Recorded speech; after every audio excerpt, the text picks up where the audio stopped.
Assalamualaikum warahmatullahi wabarakatuh. Selamat pagi anak-anak semua, semoga semua dalam keadaan sehat ya. Hari ini kita akan belajar untuk tema 1, subtema 1, pembelajaran 5. Materi yang akan kita bahas yaitu mengenai organ gerak, ide pokok, dan corak gambar cerita atau ilustrasi. Sebelumnya, amati gambar berikut. Di bawah kandang kelinci, Edo melihat seekor siput yang sedang berjalan perlahan. Edo pun mengambilnya. Kelinci dan siput sama-sama hewan, tetapi gerakannya kok berbeda ya? Kelinci bergerak lincah, berlari, dan melompat. Sedangkan siput bergerak sangat pelan. Mengapa bisa begitu ya, gumam Edo? Nah, sekarang coba kalian temukan perbedaannya pada gambar sebelahnya. Di situ ada gambar kelinci dan gambar siput. Nah, berikut adalah karakteristik kelinci dan siput. Untuk kelinci adalah hewan vertebrata, sedangkan siput avertebrata. Apa itu hewan vertebrata? Hewan vertebrata adalah hewan yang memiliki tulang belakang. Sedangkan avertebrata adalah hewan yang tidak memiliki tulang belakang. Nah, untuk kelinci gerakannya lincah dan cepat, sedangkan siput gerakannya lambat. Selanjutnya untuk organ gerak kelinci adalah kaki, sedangkan untuk siput organ geraknya adalah perut. Kemudian kembali ke kelinci bergerak dengan cara meloncat, sedangkan siput bergerak dengan seolah-olah merayap. Untuk kelinci, tubuhnya dipenuhi oleh bulu halus, sedangkan untuk siput, tubuhnya dilindungi oleh cangkang. Selanjutnya, kita akan belajar lebih mendalam mengenai hewan avertebrata atau hewan yang tidak memiliki tulang belakang. Nah, kelompok hewan itu dibagi menjadi dua, ada hewan vertebrata dan avertebrata. Vertebrata adalah hewan yang memiliki tulang belakang, sedangkan avertebrata tidak memiliki tulang belakang di tubuhnya. Contohnya hewan yang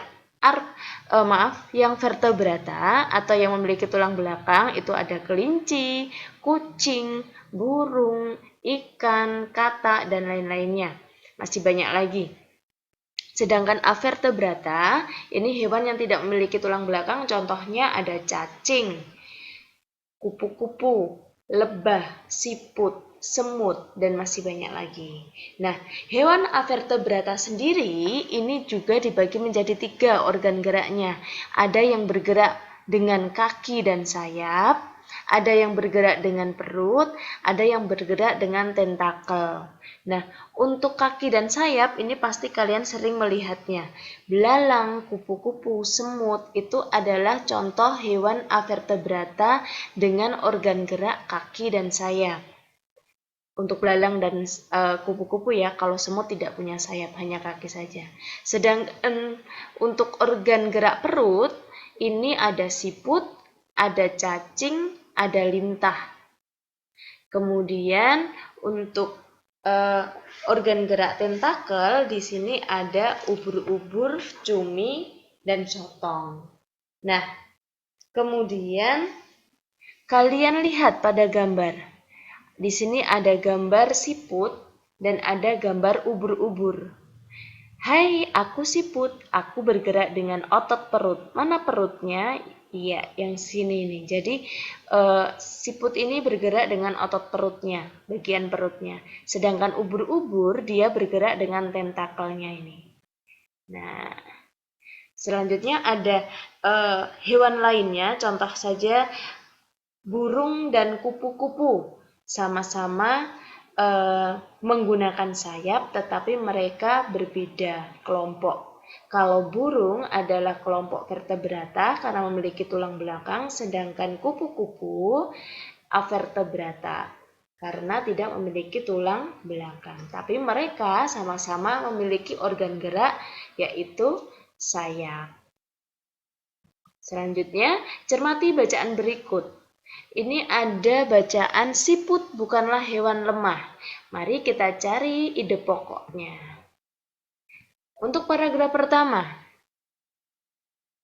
siput menurut sebagian orang dianggap sebagai hewan yang lamban dan menjijikkan. Bahkan karena gerakannya yang lamban, tidak jarang orang membanding-bandingkannya dengan kelinci. Siput juga dianggap menjijikkan karena tubuhnya yang penuh lendir. Jadi untuk paragraf pertama ini dapat diambil ide pokok dari paragraf pertama ini saja ya.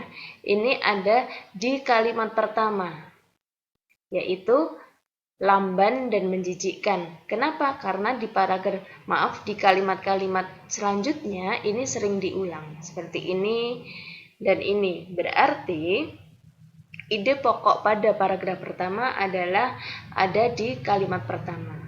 Siput hewan yang lamban dan menjijikkan. Jadi untuk ide pokok tidak harus sama persis kalimat pertama. Ini bisa menggunakan kalimat yang lain tetapi intinya adalah sama. Nah, selanjutnya untuk paragraf kedua, sebenarnya siput memiliki kelebihan dan keistimewaan. Kelebihan dan istimewaan siput ini merupakan karunia Tuhan yang tidak dimiliki oleh hewan-hewan lain. Apa saja kelebihan dan keistimewaannya? Nah, berarti untuk paragraf kedua ini, inti dari paragraf itu atau ide pokoknya adalah bahwa siput memiliki kelebihan dan keistimewaan. Terdapat di kalimat yang pertama. Kemudian untuk paragraf ketiga, siput merupakan hewan yang berjasa dalam penguraian serpian daun-daunan. Kenapa berjasa? Karena siput memakan daun-daunan dan menjadikan bagian-bagian yang kecil atau serpihan sehingga mudah untuk diuraikan oleh bakteri pengurai. Jika benda-benda besar seperti daun berubah menjadi serpian dan diuraikan akan bermanfaat bagi kelestarian lingkungan sekitar siput berada. Hasil penguraian yang diawali oleh siput ini akan berfungsi menjadi pupuk alami sehingga tanah pun menjadi subur. Untuk paragraf ketiga ini kita dapat temukan ide pokoknya yaitu di kalimat yang pertama. Siput merupakan hewan yang berjasa dalam penguraian serpihan daun-daunan. Dapat kita tulis siput berjasa dalam penguraian daun. Nah, jadi tidak sama, tidak harus sama. Kalau di sini kalimat pertamanya, siput merupakan hewan yang berjasa dalam penguraian serpian daun-daunan. Kita dapat menyingkatnya dengan siput berjasa dalam penguraian daun. Nah, untuk paragraf keempat, siput adalah sang pengembara yang mandiri. Meskipun siput berjalan lamban, namun siput memiliki stamina yang sangat bagus. Daerah pengembaraan siput pun sangat luas. Pengembaraan siput dimulai oleh siput yang menetas. Setelah menetas, siput langsung mandiri. Siput tidak lagi terikat dan tergantung pada induknya. Nah, dari paragraf keempat ini kita ambil ide pokok pada kalimat yang pertama, siput adalah sang pengembara yang mandiri. Dapat ditulis, siput sang pengembara yang mandiri. Nah, selanjutnya kita akan belajar mengenai corak gambar cerita atau ilustrasi. Sebelumnya kita telah mempelajari ragam gambar ilustrasi, ada cerita bergambar, ada komik, ada pamflet, ada cover, ada kartun, ada karikatur. Nah, kali ini kita akan belajar mengenai corak gambar cerita atau ilustrasi. Nah, untuk yang pertama adalah realis, yang kedua karikatur, yang kedua yang ketiga kartun, yang keempat dekoratif. Apa itu realis? Realis adalah corak gambar ilustrasi yang dibuat sesuai dengan keadaan aslinya, baik bentuk, ukuran, dan tata letaknya.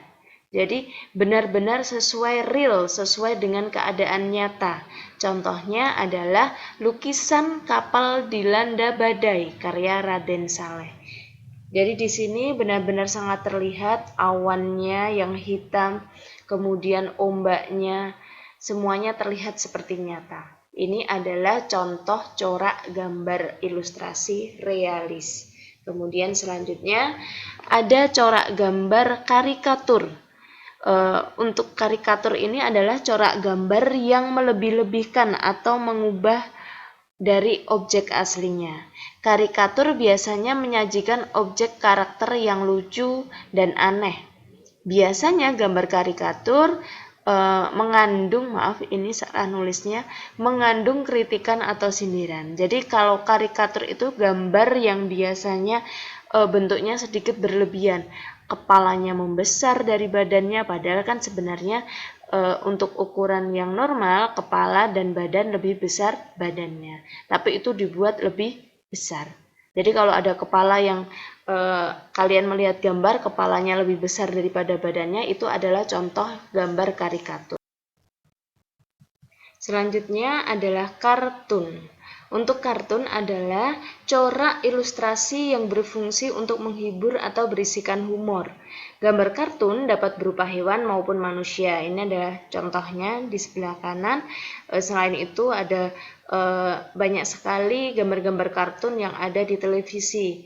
Film-film kartun juga banyak. Nah, itu adalah contoh dari corak kartun. Sedangkan yang terakhir adalah dekoratif, yaitu corak gambar yang disajikan dengan mengubah bentuk objek aslinya, namun tanpa menghilangkan ciri-ciri khasnya.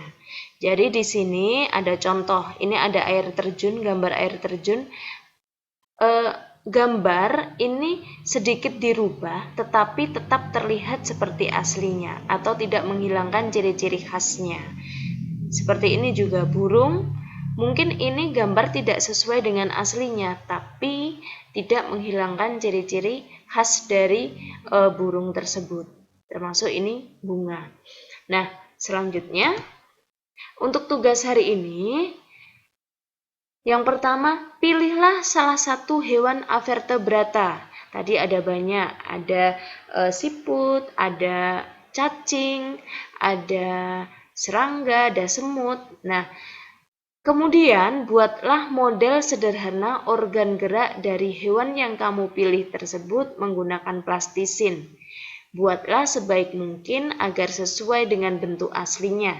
Tugas untuk pembuatan model organ gerak ini dikirim dalam bentuk foto atau video, terus kemudian rekam atau foto proses pembuatannya. Jadi nanti kalian pilih salah satu, misalnya saya mau membuat organ gerak siput, berarti kalian buat siput dari plastisin, tapi yang sedikit besar agar terlihat mana organ gerak dari hewan tersebut.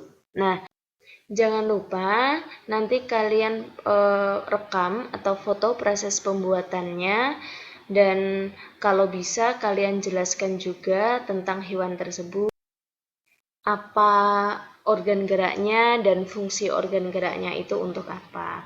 Nah, untuk yang nomor 2, kalian diminta untuk menuliskan ide pokok bacaan siput bukanlah hewan lemah, tapi hanya paragraf 5 dan 6 saja, karena paragraf 1-4 tadi sudah kita bahas bersama.